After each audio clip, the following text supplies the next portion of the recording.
Welcome to the deep dive. So today we're diving into something really fascinating, mediumship and psychic powers. Yes, specifically through the lens of this um, early 20th century book, Genuine Mediumship, or The Invisible Powers. Right, written by William Walker Atkinson, but under the name Swami Bhaktavishita. And, for anyone listening who's curious about the stuff but wants the core ideas without getting bogged down. This is kind of that direct path. We're Mhm. basically pulling out the key insights from this old text, which is actually pretty accessible now thanks to Project Gutenberg. Exactly. So our mission today, unpack what Atkinson thought psychic abilities are, how they might be developed, and the principles he believed were behind it all. Okay, so where does he start? Well, right off the bat, he tackles the skepticism. Which was probably pretty strong back then, right? Oh, absolutely. And he uses this great analogy. Imagine a community where everyone's blind and deaf. Okay. And then someone comes along claiming they can see and hear. Mm. The community would likely just reject them, call them abnormal, right? Yeah. Yeah, that makes sense. It's outside their shared reality. Exactly. So Atkinson uses that to frame public skepticism towards psychic stuff. But he flips it. He says these abilities aren't abnormal, like a defect. He calls them supernormal, doesn't he? Suggesting they're actually like an advancement? Precisely. Potential advancements in human capability. Not something wrong, but something Yeah. more. And this book came out when there was a lot of interest in this kind of thing, these nature's finer forces, as he put it. Yeah, he needs the growing public curiosity. People were starting to wonder if maybe these abilities were just sort of latent, waiting to be developed. So he acknowledges the doubt, but immediately reframes it. It's not about being weird. It's about potentially being more developed. A really interesting start. Definitely sets the stage. And then he gets into a really core concept for his whole theory. Vibrations. Ah, yes, the vibrations. This seems fundamental. Totally. He basically argues that all our senses, sight, hearing, touch, taste, smell, they all work by picking up on vibrations. Different kinds, different frequencies. Makes sense. Light waves, sound waves. Right. But here's the kicker. Our senses only pick up a limited range of these vibrations. Okay, so there's potentially stuff out there vibrating at frequencies we just can't perceive normally. That's exactly his point. He talks about potentially other world planes of being existing right alongside us, but invisible because their vibrations are just off our scale. Like a radio station you can't tune into. Perfect analogy. Yeah. And that leads him to suggest, well, maybe we could develop finer senses or even use instruments. To detect these unseen vibrations. Yeah. And if we could, it might open up a whole new universe of things, reveal realities we're totally unaware of now. He gives examples, right? Like sound beyond our hearing, light beyond our sight. And then he kind of speculates, could we eventually learn to see things like electrical waves? Maybe even perceive things wirelessly across distances? It sounds wild, but it follows from that core vibrational idea. Okay, so if the physical world is vibrations, what about the mental world? Well, that's the next step. He applies the same principle. Thoughts, emotions, desires. He says these also have their own vibratory motion. And these aren't just stuck inside our heads. Apparently not, according to him. They can radiate outwards, and potentially other people can register them. So this is his basis for things like telepathy, thought transference. Telepathy, thought force, suggestion. It all comes down to these mental vibrations, traveling and potentially influencing other minds.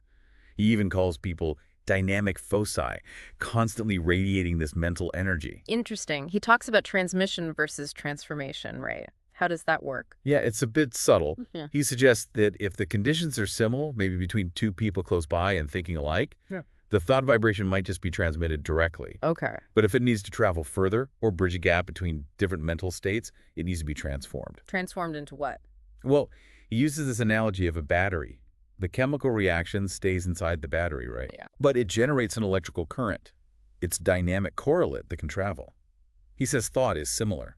The core thought stays at home, but it generates this dynamic aspect, maybe some kind of etheric vibration that can travel. And these traveling vibrations can then affect someone else. If that person is receptive, yeah. He says these forces can modify surrounding forces and gain inductive action in people who are sort of aligned or adapted to them. Which brings us to the how.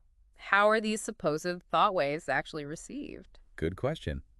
And he looks to the science of his day for possible answers. He brings up the Branly or Lodge coherer. That early radio component with the metal filings. Exactly. It worked because incoming radio waves made the filings clump together, completing a circuit. Atkinson noticed, or thought he noticed, a similarity to the gaps, the synapses, between nerve cells in the brain. Ah, so he's suggesting maybe nerve cells act like tiny coherers in the brain, receiving these subtle waves. That seems to be the idea. Nerve coherers, picking up ether waves, carrying thoughts. Remember, the idea of the ether as a universal medium was big back then. Right. And someone named Haddock proposed a psychic field around people. Yeah, Atkinson quotes him. Like a magnetic field, but psychic, existing in the ether, potentially carrying these mental signals. He also uses the brain battery analogy again here, doesn't he? Brain as both transmitter and receiver, using nerves and maybe this ether for wireless transmission. And then there's the pineal gland. This is fascinating. It really is, because Western science at the time didn't really know what it did. But he points out that Eastern occult traditions considered it super important for transmitting and receiving these mental vibrations. He even notes its structure with nerve cells and tiny particles. Brain sand resembles parts of those early wireless receivers. Wow. Trying to bridge biology and psychic phenomena. But he's clear that thought itself doesn't travel like a wave, right? Right. He emphasizes transformation. Think about a telephone. Your voice vibrations get transformed into electrical signals, travel, then get transformed back into sound. Okay. He says mental vibrations do something similar. They transform into these subtle etheric vibrations, travel, and then transform back into mental vibrations in the receiver. But not everyone picks up every thought floating around, presumably. Exactly. And that's where the other key concept comes in. Attunement. Like tuning a radio again? Precisely. The receiver has to be in tune with the sender. You only pick up the mental messages you're attuned to, the ones on your wavelength. So those are his two big words for understanding it, transformation and attunement. That's what he stresses, yeah. Yeah. Keys to the whole process, as he saw it. Okay, so how does this play out? He talks about involuntary transmission first. Right. This is just the idea that we're constantly sending out thought waves, often without meaning to, just by thinking and feeling. And these can affect people around us. Through what he calls mental induction, yeah. If someone nearby is receptive, your thoughts or feelings could awaken similar states in them. And the stronger your initial thought or emotion, The further the wave travels. that's the idea. Then there's the flip side. Voluntary transmission. Which is basically telepathy as we usually think of it. Yeah, Deliberately sending a thought. exactly. Sending specific thought waves with intent, maybe towards a particular person. And he says these thought waves, intentional or not, kind of hang around. Yeah, he uses analogies like lingering heat from a fire or the scent of perfume after the flower is gone. They persist for a while after being sent out. Which leads to that idea of mental atmospheres. Yeah, the idea that places, rooms, buildings, even whole cities accumulate the thought vibrations of the people who've been there. So a place can have a distinct feel because of the thoughts embedded there. That's his argument. It can influence newcomers, making them feel energized or drained, optimistic or pessimistic, depending on the prevailing historical thought patterns. And this happens on a smaller scale too, like in offices or homes. Sure, he talks about the contagion of thought reflecting the dominant attitudes of the people there. Even mental whirlpools created by strong personalities influencing crowds. Or mental tidal waves of emotions sweeping through communities, like political rallies or something. Exactly. Things like waves of enthusiasm, prejudice, religious fervor. He sees these as large-scale effects of collective thought vibrations. It really paints a picture of constant, unseen mental interaction. It's a lot to think about. Now, he doesn't shy away from the darker side either, does he? Black magic. No, he addresses it, defines it basically as the selfish, harmful use of this mental influence. Does he think it's real? He acknowledges its historical and, he implies, contemporary existence. He mentions how people believed witches could send harmful thoughts using focused mental images. And the belief itself played a part. Absolutely. He suggests fear and superstition made people more vulnerable to suggestion. If you believed someone could curse you and you were afraid, that fear opened the door to the negative influence taking hold. He mentions modern examples too, vaguely. Yeah, implying people still try to use mental influence unethically. He explains sorcery using objects like wax figures as methods to help the practitioner focus their mental energy and, crucially, to leverage the victim's own belief and fear. So if this negative influence is possible, how does he say you protect yourself? The core principle is denial. Denying the power that someone is trying to exert over you. Just refusing to believe it works. And cultivating a strong mental attitude of immunity. Affirming it. He contrasts this with people who do believe in and fear others' psychic powers. They become susceptible. He gives that example of people in Hawaii, right? Yeah, saying white people weren't affected by kahuna magic because they simply didn't believe in it. Disbelief and lack of fear created immunity. So it's about your own mental state being the shield. He even gives specific affirmations. Things like, I am an immortal spirit, immune from all base psychic attacks. Or just flat out, I defy you. My inner power casts off your influence. It really comes down to refusing to accept the asserted power of others over your mind. Okay. Let's shift gears a bit. What about more formal telepathy, the kind scientists we're looking into? Right. He defines that as voluntary thought transmission, usually with some agreement between sender and receiver, often done experimentally. And he makes a point of listing prominent scientists of the time. People like William James, Oliver Lodge, respectable figures. Exactly. Sidgwick, Belfer Stewart, Crookes, Myers. He's highlighting that serious people were investigating this, giving it some scientific weight. And how did those experiments typically work? The basic setup was sender focuses on an image or idea, receiver tries to clear their mind, adopt a passive state, and just report whatever impressions come through. He mentions those mind-reading games, too, with physical contact. Yeah, as a sort of beginner practice, he acknowledges that unconscious muscle cues could be involved there. Right, like subtle movements guiding the hand. But he still thinks those games help develop the basic skills of projecting and receiving thoughts.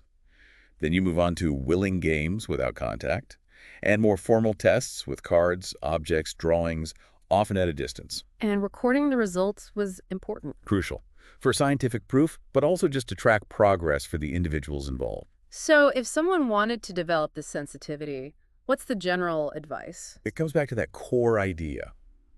Quieting the ordinary senses, shutting out the everyday noise to become more open, more receptive to these subtler vibrations. Getting in tune. Exactly. He really emphasizes that you can read about it, but practical experimentation is where the real understanding comes from. Okay, let's move into clairvoyance then. Clear seeing. How does he define that? He notes there are various definitions, but the one he adopts is pretty broad. Acquiring knowledge supernormally so, not just reading the minds of people present about facts from the past, present, or future. And it's not limited to just visual information. So it's gaining information beyond the normal senses, not necessarily just seeing images, and it excludes just seeing ghosts or apparitions. Right, and he outlines 3 main ways people supposedly achieve this: psychometry, crystal gazing, and direct clairvoyance. Let's talk about crystal gazing first, using a shiny object to see things. Yeah. The idea is that the crystal, or a similar object like polished metal, a bowl of water, even ink or embers, acts as a focal point. It helps concentrate the person's psychic visual power. So the object itself isn't magical. No, he clarifies that. It's a tool for focusing, though he does mention this interesting idea that a crystal might become polarized to a specific user over time, making it work better for them. Like breaking in a new pair of shoes, but for psychic focus. Kind of. He gives general directions. Be serious, have the light behind you, gaze calmly without straining, maybe even use your hands like blinders. And what kind of things might someone see? He lists 3 classes: images of things you've seen before but forgotten, images representing ideas you've picked up unconsciously, and then potentially actual clairvoyant or prophetic visions. He gives quite detailed rules for practice, doesn't he? He does. Quiet room, dim light, be comfortable, patient, persistent. Adjust the crystal to avoid reflections. He notes that the crystal appearing cloudy at first can actually be a sign it's starting to work. And then visions appear against a blue background. Often a blue or bluish background, yes. Yeah. He also mentions physical stuff. Don't do it right after eating. Eat lightly, avoid alcohol, stay calm, breathe properly. He even suggests the position of the vision might indicate time, like foreground versus background. Yeah, potentially indicating how far in the past or future the event is. And he distinguishes between symbolic visions, which more active minds might see, and literal scenes, which more passive minds might see. Underlying it all, he stresses the need for truthfulness, unselfishness, and faith. Okay, what about the next method, direct clairvoyance? This is supposedly achieving clairvoyance without any physical aids like a crystal. Just establishing a direct mental connection by raising your own psychic vibrations. Does this involve going into a trance? Sometimes, he says, trance or semi-trance states can occur, but they aren't essential. The key is more about achieving a quiet, receptive mental state. And how might someone know if they're developing this? He described initial signs. maybe occasional flashes of insight, becoming aware of auras, seeing or hearing things others don't, maybe seeing fleeting images in the dark before sleep or having clearer memories of dreams. Gradual stuff. And he breaks clairvoyance down by time, right? Past, present, future. Yep. Present clairvoyance is seeing things happening now but normally invisible. Space clairvoyance is seeing distant scenes. And time clairvoyance is seeing the past or future. Let's touch on present clairvoyance first. He talks about thought forms. Yeah, this is a really visual idea. He suggests strong thoughts and emotions create vibrations that actually take on visible forms for a clairvoyant. What they look like. All sorts of things, apparently. Waves, whirlpools, rings, opals, jets, corkscrews, explosions, even shapes like devilfish. Really vivid descriptions. Okay, now pastime clairvoyance. Seeing things that have already happened. How does he explain that? He uses analogies again, lingering heat, perfume, a ship's wake, showing how effects persist. He touches on that idea of maybe reading old light waves if we had sensitive enough vision. But the main explanation involves the Akashic plane or astral plane. Right. This is a concept from occultism, a higher, subtle plane that supposedly holds a record of everything that's ever happened on Earth, like a cosmic memory bank. The Akashic records, imprinted on some subtle substance. Exactly, the substantial memory of the Earth.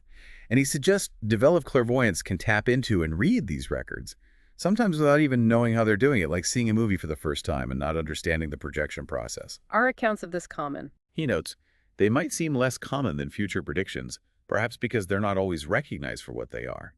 But he cautions against jumping to occult explanations when simpler ones might exist. Always look for the mundane first. Okay, future time clairvoyance. This is a really mind-bending one, seeing what hasn't happened yet. Yeah, he acknowledges it seems paradoxical. The occult theory he presents is that higher planes reflect onto lower ones. So a seer accessing a higher plane might glimpse reflections of future events that already exist in some form on that higher level. That's the gist of the explanation. More or less clear reflections, maybe distorted, but he insists future clairvoyance is a real phenomenon, backed by historical accounts and research societies. He gives that incredibly detailed example, the prophecy of Cazotte. Yes, a really striking case from just before the French Revolution, where Cazotte supposedly predicted the specific, often grim fates of several nobles and intellectuals present, including the king, with remarkable accuracy. And other examples. George Fox, Caesar's death. He uses these to support the idea. He connects it all to a concept of universal consciousness, an eternal now, where past, present, and future might coexist. Deep stuff. Okay, let's shift focus now to mediumship specifically. How does he differentiate that? The key difference for Atkinson is the involvement of decarnated spirits, spirits of the dead. Mediumship isn't just using your own psychic ability. It's allowing these spirits to influence or control you, to communicate or produce phenomena. So there's a physiological side, a nervous susceptibility. Yeah, he calls it a peculiar nervous susceptibility to the psychic force that spirits use. And psychologically, it requires a passive state, allowing the spirit's will to take precedence. But it's not just about being weak or sickly. No, he's clear on that. It can occur in anyone. He argues this mediumistic peculiarity is part of the spirit, not just the body, and persists after death. In fact, he says spirits who are mediums in life are often the ones who communicate most easily. Interesting. And the success depends on the medium and the environment. Yes. He talks about the mental and magnetic character. The thoughts, will, and energy of the medium and everyone else in the circle are important. He compares it a bit to hypnotism, suggesting it's not automatically spiritual and can vary in quality. But the basic susceptibility, he thinks, is a common human trait, just more developed in some. So developing mediumship is different from developing, say, clairvoyance. Very different, he stresses. Clairvoyance involves active sensing, trying to perceive. Mediumship requires negative receptivity being passive, allowing yourself to be acted upon by the spirit communicators. Passivity again. Exactly. You need concentration to get into the right state initially, but doing the actual communication, passivity is key. Does he give advice on how to approach this rationally? Avoid getting carried away. He does. He advises both mediums and sitters to steer clear of extremes. Don't be totally gullible, but don't be overly skeptical either. Observe, gather facts, be patient, persevere. And for the medium themselves? Be self-aware. Try to understand the spirits, but don't become their puppet. Don't let any one spirit dominate. And don't stop learning just because spirits might provide information. He also warns against consciously prepping subjects you want the spirits to talk about. Let it flow naturally. What about the energy source? Where does the power for phenomena come from? He presents the Western scientific theory of the time. Spirits draw on the psychic force of the medium, and often the whole circle. The medium is like a battery that can be drawn upon. And the Eastern view, prana. Right. He introduces prana, that universal life energy. He notes it's very similar to what Westerners called human magnetism, suggesting a practical agreement between the traditions, just different words for perhaps the same energy. Okay, let's talk about the practicality, setting up a seance circle. He gives specific guidelines. Sit in the same places each time, if possible. The most sensitive person or medium should be the head. Initially hold hands to build up the magnetism. Then put hands on the table. Yes, lightly on the edge, with little fingers touching the person next to you. This supposedly creates a connected psychic or magnetic battery. And how do they communicate? Raps and tilts. That's the common starting point. He describes the typical code. 3 raps or tilts for yes, 1 for no, 2 for doubtful, 4 for don't know, 5 means call the alphabet. And then someone calls out letters until they get a signal. Exactly. Slowly reciting the alphabet A, B, C until a rap or tilt indicates the correct letter, spelling out the message. What if a circle gets phenomena, like table movements, but no clear messages? He suggests that might mean there is no well-developed medium present who can facilitate clearer communication. Bringing in someone with more developed mediumship, it can sometimes make a big difference. And the circle should then support that medium's development. Yeah, that's the advice. It helps the medium grow and can benefit everyone else too. Why might spirits ask for changes in the circle, like seating? He says listen to those requests.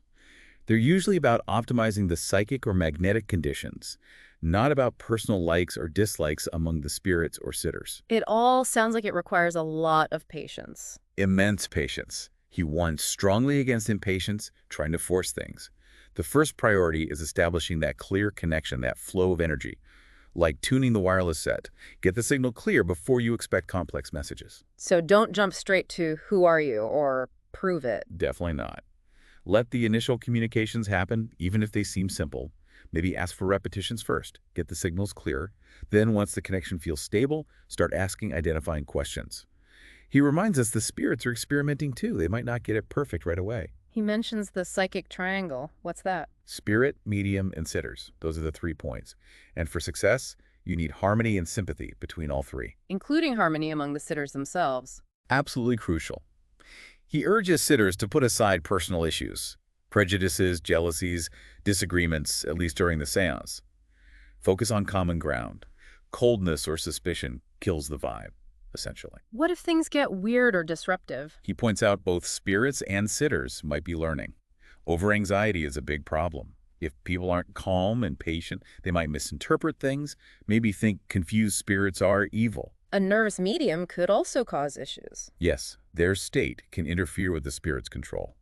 And sometimes, he says, spirits might just show up without a clear purpose and cause erratic stuff. The advice is to politely ask them to step aside and maybe get help from more experienced spirit communicators. Okay, specific phenomena. Raps. A very common early sign. The leader should make sure the spirits know the code. Raps might come from the table, walls, ceiling, anywhere. Different sounds too. But their appearance is generally a good sign that conditions are forming. And if the raps or tilts seem random at first? Again, calmness. Don't assume it's just foolish spirits messing around. They might be testing the connection, trying to figure out how to communicate effectively. They have challenges too. Think like a scientist. Observe, analyze failures, figure out what works. What about tools like Ouija boards or planchettes? He sees them as potentially quicker ways to get letter-by-letter messages. Okay. Describes the Ouija board, even how to make one. The planchette is that little heart-shaped board on wheels with a pencil. And people rest their fingers on it. Yeah. And it supposedly moves to write messages. Some feel an external force moving it. Others feel their own muscles doing it, perhaps unconsciously directed. Patience is key here, too. Don't bombard it with questions immediately. Then there are spirit cabinets for materializations. That sounds intense. It is. Used for trying to get spirits to manifest physically, requires a very quiet, reverent atmosphere. Singing hymns while waiting is suggested. It's not something you jump into. No, he advises a gradual approach. Start with simpler phenomena. Materialization is difficult, needs immense patience. The first sign might be hazy phosphorescent lights. Spirit phosphorescence. Then maybe cloudy, misty shapes, materialized substance, often incomplete at first. The key is not to freak out, because fear disrupts things. Could lead to materialized hands or objects moving. Possibly. Touching sitters, dematerializing things. Eventually, maybe more solid-looking forms that can be recognized and even interact, but it's presented as a very advanced and difficult phenomenon. And slate writing. Messages appearing on sealed slates. Yeah, put chalk between two slates, tie or seal them tightly to rule out fraud. Place them on the table. You might hear scratching. Later, you open them, and there's writing inside. Again, often takes many attempts, not guaranteed. So wrapping up on mediumship development, what's the final advice? He reiterates that specializing often yields the best results developing your natural aptitude rather than being a jack of all trades. Maybe consult an experienced medium for guidance. He suggests that yes, get some insight into your potential. But don't rely too heavily on their advice, because different spirits might work differently. Ultimately, only your own experience will show your strengths. And if things aren't working, Change the conditions after a fair trial period. And a key warning, don't try to induce trance states by yourself. Join a good, supportive private circle. okay. So as we wrap up this deep dive into genuine mediumship, we've covered a lot of ground. From the basic idea of vibrations. To those core principles of transformation and attunement for psychic communication. And the whole spectrum, really thought, influence, clairvoyance in its different forms, and then mediumship itself. And throughout, even when discussing really esoteric stuff, Atkinson tries to maintain a sense of reasoned inquiry, doesn't he? Looking for natural principles, even if they're subtle ones. Absolutely. It reflects that turn-of-the-century attempt to bridge science and the unexplained. He's urging understanding over just blind belief. So for you listening, these ideas coming from over a century ago definitely give us a lot to think about. The possibility of unseen forces, maybe untapped human abilities. Yeah, it really makes you wonder, and maybe a final thought to leave people with. If things like mental vibrations are real, if there's this potential interconnectedness, maybe even access to past or future, Yeah. what does that really imply about consciousness itself, about the nature of reality? Definitely something to ponder. A fascinating journey through some complex ideas.